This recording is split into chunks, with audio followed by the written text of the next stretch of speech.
তারা একটা ইঁদুরকে পানি ভর্তি জারে ফেলেছিল দেখার জন্য কতক্ষণ ওটা টিকে থাকতে পারে। সব ইঁদুরই 15 মিনিটের মধ্যেই ডুবে মারা গেল। তারপর বিজ্ঞানীরা নতুন কিছু ইঁদুর নিলেন এবং আবার তাদের পানির মধ্যে রাখলেন, কিন্তু এবার একটু আগে, ডুবে যাওয়ার আগেই তাদের তুলে নিলেন। তাদের শুকিয়ে দিলেন, খাবার দিলেন, বিশ্রাম নিতে দিলেন। এরপর একই ইঁদুরগুলোকে আবার সেই পানি ভর্তি জারে ফেলা হলো। কিন্তু এবার বিজ্ঞানীদের ওদের বাঁচানোর কোনো পরিকল্পনা ছিল না। তুমি ভাবতে পারো তারা হয়তো আগের মতো 15 মিনিট বা তারও কম টিকবে, কিন্তু আশ্চর্যের ব্যাপার হলো তা হয়নি।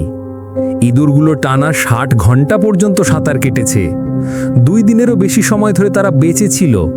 কেন জানো? কারণ তাদের একটাই জিনিস ছিল, আশা। যেখানে তাদের টিকে থাকার কথা ছিল মাত্র 15 মিনিট, সেই আশাই তাদের বাঁচিয়ে রাখলো 2 দিনেরও বেশি সময়। কখনো কখনো তোমার দরকার শুধু একটা ছোট্ট আশা। সবার গল্প, যেখানে প্রতিটি কণ্ঠ বদলে দিতে পারে একটি দুনিয়া।